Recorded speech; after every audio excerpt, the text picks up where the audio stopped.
कर दी। नमस्कार दोस्तों, मैं प्रमोद कुमार पटेल द हंस माइंड एजुकेशन बुंदेलखंड के यूट्यूब चैनल पे आप सभी का स्वागत है। बच्चों, मैं आज से आपके लिए मैथ्स का जड़ी बूटी बैच लेके आया, अर्थात आज से मैं आपके लिए कंपटीशन मैथ्स के वीडियो डालूंगा।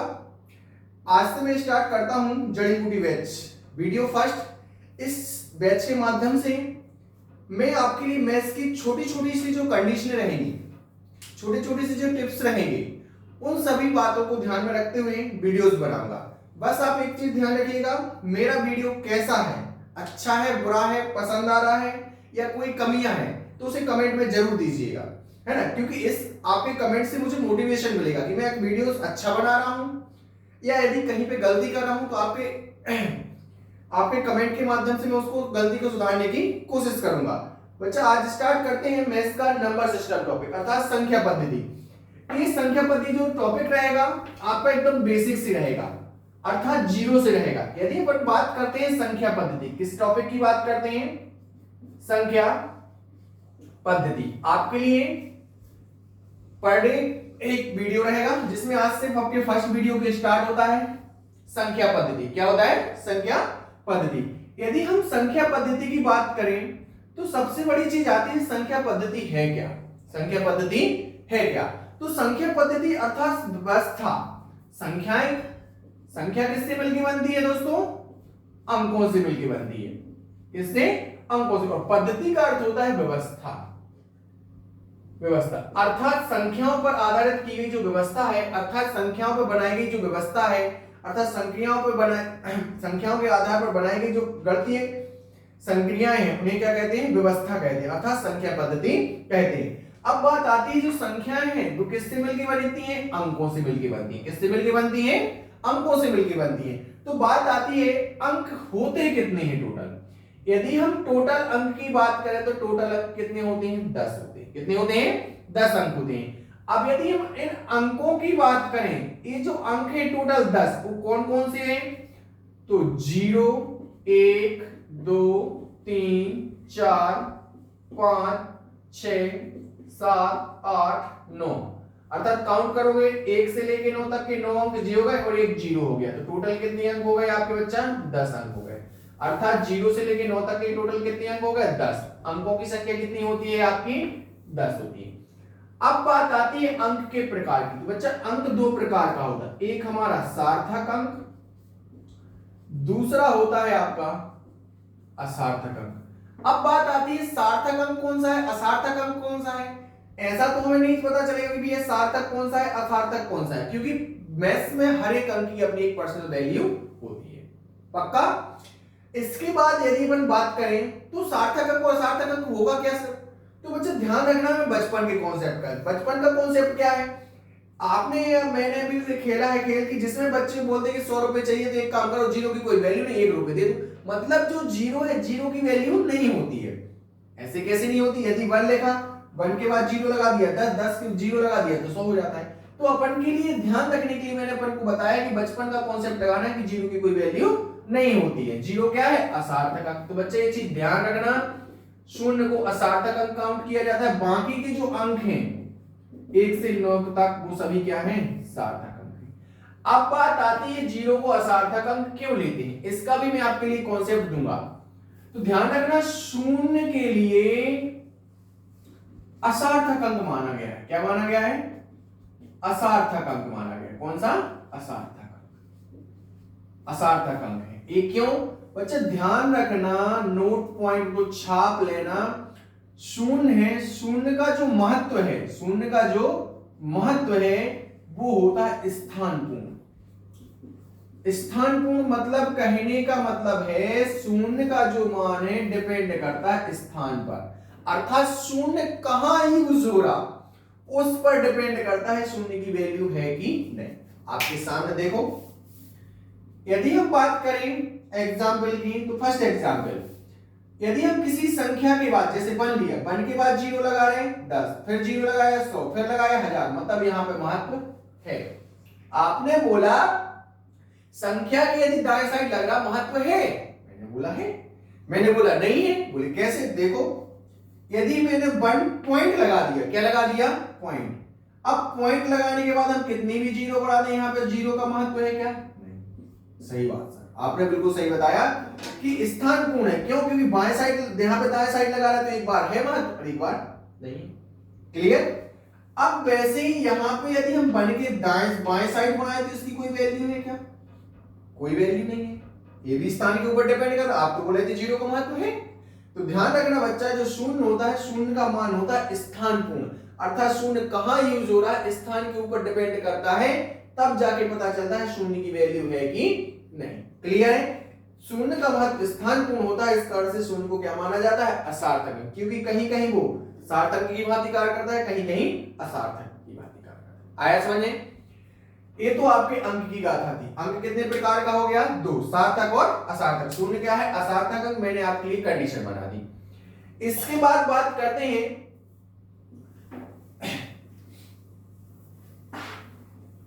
जो अंक होता है, अंक के होते हैं जातीय मान। अंक का क्या होता है? जातीय मान। क्या होता है? जातीय मान। जातीय मान को ही बोलते हैं अंकीय मान। क्या बोलते हैं? अंक मान। क्लियर है? तो बच्चा ध्यान रखना, यदि हम बात करें यहां पे अंक और यहां पर उनकी बात करें हम जातीय मान की, किसकी बात करें? जातीय मान। तो ध्यान रखना, अंक कितने होते हैं टोटल? 0 1 2 3 4 5 6 7 8 9। तो शून्य का जातीय मान क्या होता है? शून्य। 1 का 1, 2 का 2, 3 का 3, 4 का 4, 5 का 5, 6 का 6, 7 का 7, 8 का 8, 9 का 9। बच्चा जो अंक जितने हैं, टोटल 10 अंक हैं, सबका अंकीय मान अपने आप में उसकी स्वयं की वैल्यू होती है। ये चीज आपको ध्यान रखना है। जातीय मान होता है वही कहलाता है अंकीय मान, डिजिट वैल्यू, है ना। और जातीय मान उस अंक की जो स्वयं की वैल्यू होती है वही क्या कहलाती है? उसका जातीय मान कहलाती है। इतना समझ में आया? चलो इसके बाद बात करते हैं संख्या की। इसकी बात करते हैं संख्या की। तो संख्या किससे मिलकर बनती है? अंकों से मिलकर बनती है। यदि हम बात करें कि आखिर संख्या होती कितने प्रकार की है, संख्याएं होती कितने प्रकार की, तो मैं एक कॉन्सेप्ट के थ्रू आपको समझाने की कोशिश करूंगा, थोड़ा सा ध्यान से समझिएगा। हमें यहाँ पे संख्याएं कहां से ली गई, क्या है, कैसी हैं, इन सब के कॉन्सेप्ट को पकड़ना है। साथ में पहली छोटी कौन सी है, बड़ी कौन सी है, ये सारी चीजें हमें फाइंड करने की कोशिश करनी है। चलो देखते हैं संख्याओं के प्रकार। यदि हम देखें संख्याओं के प्रकार, किसके? संख्याओं की प्रकार। बच्चा कॉपी पेन रख के नोट्स बनाते चले। मैं आपके लिए कंप्लीट मैथ्स पढ़ाऊंगा, पर डे एक वीडियो डालूंगा और आपकी राय लूंगा वीडियो के माध्यम से, कैसा क्या चल रहा है अपना, तो आप बताइएगा, ठीक है। संख्याओं के प्रकार, यदि हम संख्याओं के प्रकार की बात करें तो संख्याओं में पहले नंबर अपन लेते हैं प्राकृतिक संख्या। कौन सी? प्राकृतिक संख्या या प्राकृत संख्या। तो बच्चा ध्यान रखना, फर्स्ट नंबर है जो आपकी प्राकृतिक संख्या है। आखिर प्राकृतिक संख्या कौन सी संख्या है? वे संख्याएं जो हमें कहां से प्राप्त हुई है? प्रकृति से प्राप्त हुई है। कहां से हुई है? प्रकृति से। अब एक्चुअली बच्चा बन के लिए ऐसी प्रकृति से कोई भी संख्या प्राप्त नहीं हुई, वो तो नाम के आधार पर कॉन्सेप्ट बनाने की कोशिश करते हैं छोटी सी। ये तो सभी के लिए पता है, प्रकृति मतलब जो संख्या हमें पहले से मिली है, किसी वैज्ञानिक से कोई रिलेशन नहीं है।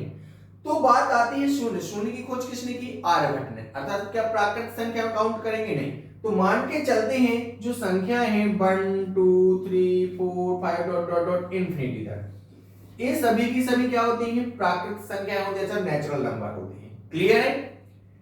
अब बात आती है कि अंक आए कहां से या संख्याएं आए कहां से। तो बच्चे ध्यान रखना, आपके ऋग्वेद के समय पे, मतलब प्राचीन समय में जो ऋषि मुनि हुआ करते थे, वो संख्याओं को काउंट करने के लिए कुछ संकेत बनाते थे। क्या बनाते थे? संकेत। जैसे ही उन्होंने रख लिया कि एक वस्तु को गिनने के लिए ये संकेत है, दो वस्तुओं को काउंट करने के लिए ये संकेत है, तो ध्यान रखना फर्स्ट नंबर आई हिंदी पद्धति। हिंदी, तो हिंदी ने उन संकेतों के लिए एक वस्तु के लिए 1 2 3 4 5 6 7 8 9 10 इस तरीके से आगे काउंट किया। लेकिन हिंदी के बाद आई इंग्लिश पद्धति। इंग्लिश में इकनी एक के लिए क्या बना दिया? 1 दूनी 2 के लिए क्या बना दिया 2, तिरका 3 के लिए क्या बना दिया 3, 4 के लिए चौके 4 के लिए क्या बना दिया 4, पंचे 5 के लिए क्या बना दिया 5, छक्के 6 के लिए क्या बना दिया 6, सत्ते 7 के लिए क्या बना दिया 7, अट्ठे 8 के लिए क्या बना दिया 8, 9 के नाम 9 के लिए क्या बना दिया 9 और 10 के लिए क्या बना दिया 10। इस तरीके से हमारा हिंदी से किस पे कन्वर्जेशन हुआ, इंग्लिश पे। इसके बाद बच्चा है रोमन पद्धति। कौन सी है रोमन पद्धति? तो 1 का क्या बन गया फर्स्ट, 2 का क्या बन गया सेकंड, थर्ड का क्या बन गया 3 का क्या बन गया थर्ड, फोर्थ, फिफ्थ, सिक्स, 7, 8, 9, 10। इस तरीके से इस समय का फेर है, अर्थात आगे आगे पद्धतियां आती जा रही हैं और उसी चीज को ट्रांसलेट करके अपने अपने तरीके से बताने की कोशिश की जा रही है। तो मान के चलना शुरुआत में जो संख्याएं थी वो संकेत थे वस्तुओं को काउंट करने के लिए। जैसे जैसे लिपियां आगे पद्धतियां आती गई, लोगों ने अपने भाव को अपनी भाषा में व्यक्त करने की कोशिश की। तो हमें हिंदी मिल रही, इंग्लिश मिली और रोमन मिली। है क्या वैल्यूज वही है, बस लिखने का और अपने कार्य करने के तरीके क्या हो गए उनके अलग हो गए। तो ध्यान रखना जो प्राकृतिक संख्याएं हैं वो क्या है संकेत हैं, पद्धतियों के माध्यम से उन्हें क्या बना दिया गया अंक अर्थात संख्याएं बना दी गई। तब जाके हमें पता चला कि जो हमारी प्राकृतिक संख्याएं वो कहां से स्टार्ट होती हैं 1 से स्टार्ट होती हैं। कहां से स्टार्ट होती हैं 1 से स्टार्ट होती हैं। और सबसे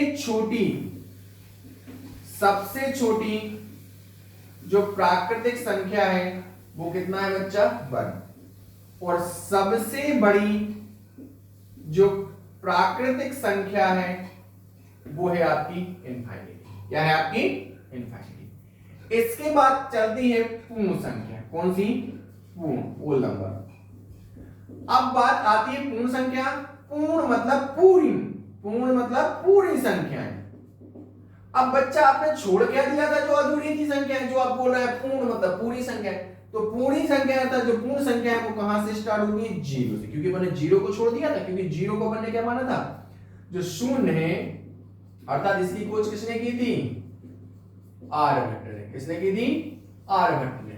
अर्थात इसे प्राकृतिक संख्या में काउंट नहीं किया था, अब इसको इसमें काउंट कर लिया, तब नाम पड़ गया प्राकृतिक संख्याओं का पूर्ण संख्या। क्या मतलब पूर्ण मतलब पूरी संख्या है। अर्थात ये कहां से स्टार्ट होती है 0 1 2 3 4 5 डॉट डॉट डॉट इंफिनिटी तक। कहां तक जाती हैं इंफिनिटी तक। यदि बोली जाए सबसे बड़ी पूर्ण संख्या, सबसे छोटी पूर्ण संख्या। सबसे छोटी पूर्ण संख्या क्या है बच्चा 0 और सबसे बड़ी पूर्ण संख्या क्या है इनफाइनिटी। इतना समझ में आ गया। इसके बाद बात करते हैं पूर्णांक। प्राकृतिक संख्या हो गई, पूर्ण संख्या हो गई, अब कौन सी है पूर्णांक संख्या है। कौन सी बच्चा पूर्णांक संख्या है। अब पूर्णांक को एक हमारे हिसाब से या हमारे तरीके से याद रखने की कोशिश करना, बहुत मजा आएगा। जो पूर्ण संख्याएं हैं वो तो मैंने बता दी, अब है आपकी पूर्णांक संख्या। कौन सी पूर्णांक, मतलब कि प्लस वाले अंक भी और माइनस वाले अंक भी।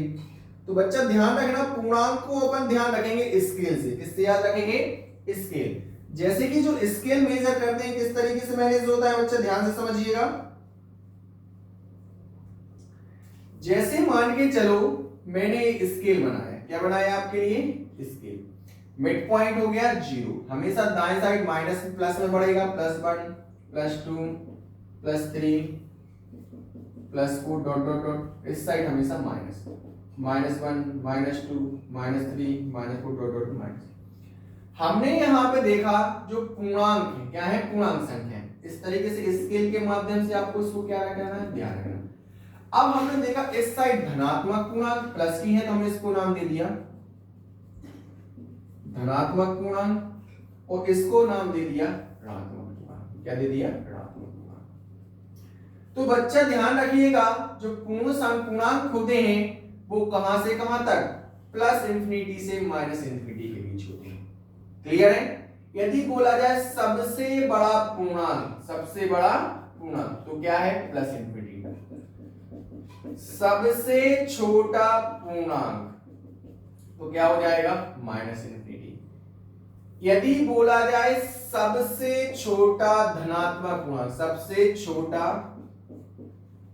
धनात्मक पूर्णांक, तो क्या बोला जाएगा? जीरो। क्या बोला जाएगा?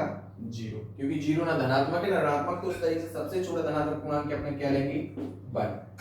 सबसे छोटा ऋणात्मक पूर्णांक तो क्या होगा? सबसे छोटा ऋणात्मक पूर्णांक क्या होगा आपका?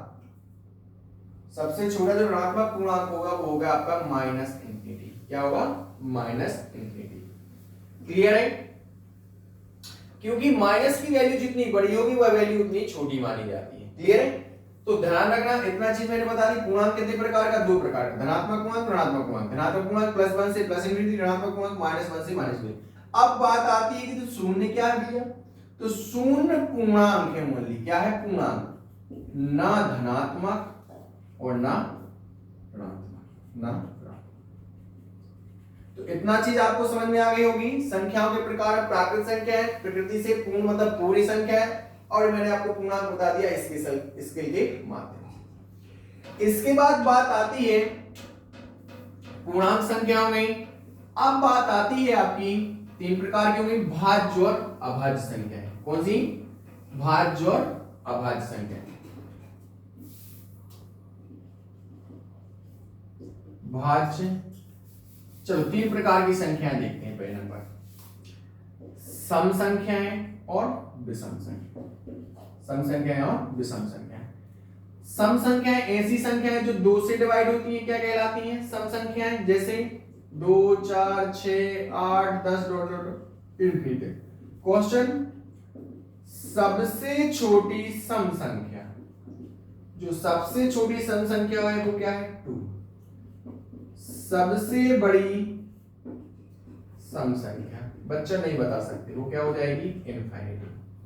विषम संख्या ऐसी संख्या है जो 2 से भाग देने पर पूर्णतः विभाजित नहीं होती। क्या कहलाती है? आपकी विषम संख्या। एग्जाम्पल क्या हो जाएंगी? 1, 3, 5, 7, 9, 11, इस तरीके से इनफाइनिटी। बात आती है सबसे बड़ी विषम संख्या, तो क्या होगी वो? इन्फिनिटी। यदि बात करें सबसे छोटी विषम संख्या, तो जो सबसे छोटी विषम संख्या होगी वो होगी आपकी 1। क्या होगी? 1। ये थी आपकी सम और विषम संख्या। इसके बाद जो अन्य संख्याएं हैं उनके लिए मैं बता रहा हूं, ध्यान से समझिएगा संख्याओं के प्रकार। अब बात आती है भाज्य संख्या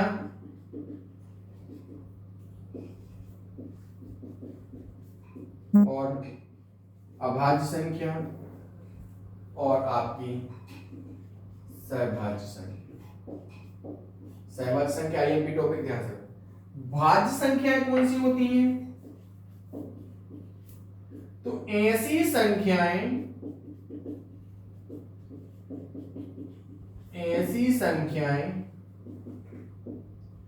जो 1 एवं स्वयं स्वयं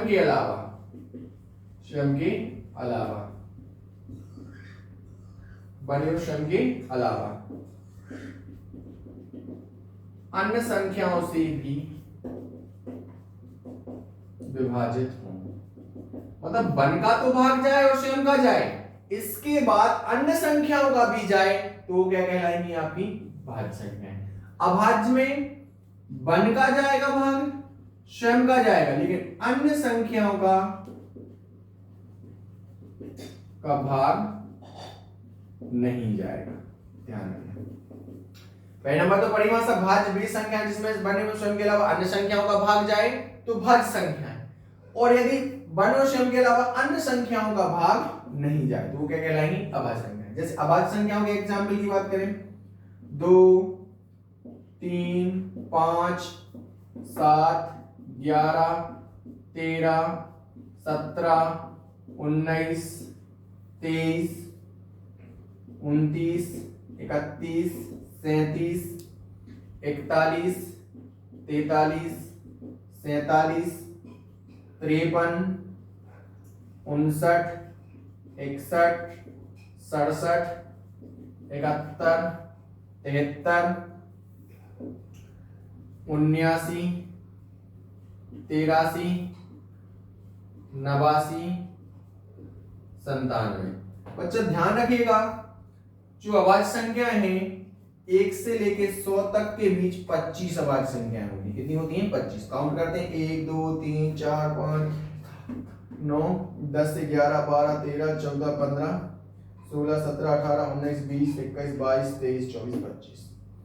इस तरीके से आपको अभाज्य संख्या, अभाज्य संख्याओं को छोड़कर जो अन्य संख्याएं होंगी सभी संख्याएं क्या होंगी? भाज्य। इन अभाज्य को छोड़ दो, बाकी जो बचेंगी वो सब क्या होंगी? भाज्य संख्याएं। अब बात करते हैं सहभाज्य संख्या। तो सहभाज्य संख्या क्या होती हैं? ऐसी संख्याओं का युग्म। ऐसी संख्याओं का क्या है? युग्म। क्या है? युग्म। जिनका एचसीएफ कितना है? बना है। जिनका एचसीएफ कितना है? बना है। क्या कहलाती हैं? सहभाज्य संख्याएं। ऐसी संख्याओं का युग्म जिनका एचसीएफ कितना है? बना है। क्या कहलाती हैं? एचसीएफ बना। एचसीएफ कितना है? बना है। क्या कहलाती है? सहभाज्य संख्या। एग्जांपल 15 8, इनका एचसीएफ निकालोगे तो बच्चा कितना आएगा? 1। 7 10, इसका भी एचसीएफ कितना आएगा? 1। 5 11, इनका भी एचसीएफ कितना आएगा? 1। ये सभी क्या है? सहभाज्य संख्याओं का युग्म। बच्चा इनका भी एचसीएफ कितना आता है? 1। अब ध्यान रखना, क्वेश्चन कॉन्सेप्ट बेस्ड आ जाता है तो आपके लिए आंसर बताना है। ध्यान से समझिएगा, पीएससी में भी आपका प्री में जो आपका सीसेट होता है उसमें एक क्वेश्चन आया हुआ है कि सहभाज्य संख्याओं की स्थिति है या विशेषता है। यदि आपके लिए सहभाज्य संख्याओं का युग्म हमेशा दोनों संख्या, सहभाज्य संख्याओं का जो युग्म होगा, युग्म में हमेशा संख्याएं भाज्य होंगी। दूसरा, हमेशा संख्याएं अभाज्य होंगी। एक संख्या भाज्य एवं एक संख्या अभाज्य। ये कंडीशन उसने बोला कि सहभाज्य संख्याओं का युग्म बनाना है, अर्थात एचसीएफ कितना आना चाहिए? 1। तो क्या संख्याओं का युग्म एचसीएफ 1 चाहिए तो हमेशा संख्याएं कैसी होनी चाहिए? भाज्य होनी चाहिए कि संख्या अभाज्य होनी चाहिए कि संख्या एक भाज्य और एक अभाज्य? भैया इसलिए बोला क्योंकि उसने देखो एक भाज्य होगी और एक अभाज्य होगी, दोनों अभाज्य होगी 100%, इसका एचसीएफ कितना आएगा? 1। एक भाज्य और एक अभाज्य, इसका एचसीएफ भी हमेशा कितना आएगा? 1, क्योंकि कोई भी नंबर कॉमन नहीं मिलेगा। तो ऐसा भी हो सकता है बच्चा कि दोनों भाज्य संख्या होंगी तो भी उनका एचसीएफ कितना आएगा? 1 आएगा।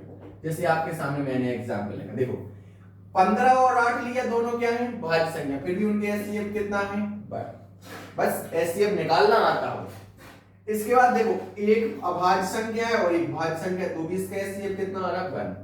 5 और 10 देखो दोनों अभाज्य संख्या है तो इसके लिए भी एचसीएफ कितना आ रहा है? 1। तो बच्चा इन संख्याओं के सहभाज्य संख्याओं के युग्म के लिए ऐसी कोई स्थिति नहीं है कि दोनों संख्याएं कैसी हों? भाज्य हों, दोनों संख्या अभाज्य या दोनों संख्या में एक भाज्य और एक सहभाज्य हो। कुछ भी हो सकता है, बस कंडीशन एक है कि एचसीएफ कितना होना चाहिए? 1 होना चाहिए। उन संख्याओं के युग्म को बोलेंगे सहभाज्य संख्याएं, चाहे वो भाज्य हो, चाहे वो अभाज्य हो, चाहे वो संख्या हो एक भाज्य और एक अभाज्य क्यों ना हो। अपना तो उद्देश्य एक, यदि एचसीएफ बनाया तो हमेशा संख्याएं क्या मानी जाएंगी? आपकी सहभाज्य संख्याएं मानी जाएंगी। कितना समझ में आएगा? यदि आपके लिए वीडियो पसंद आ रहा हो तो लाइक एवं सब्सक्राइब करें। ये था बच्चा आपका संख्याएं और संख्याओं के प्रकार। आज आप इतना ही इंट्रो रहने देते हैं। यदि वीडियो पसंद आ रहा तो कमेंट जरूर करें, क्योंकि इससे हमारा मोटिवेशन बढ़ेगा और मैं आपके लिए नया वीडियो भी लेके आऊंगा। बच्चा सहभाज्य संख्याओं के बाद मिलते हैं कल। नेक्स्ट जो टॉपिक होगा परिमेय संख्याएं क्या है। मैं गारंटी दे रहा हूं आप भूल जाते हो कि परिमेय संख्या कौन सी है कौन सी नहीं है। इसका मैं मस्त एकदम शानदार कॉन्सेप्ट लाऊंगा।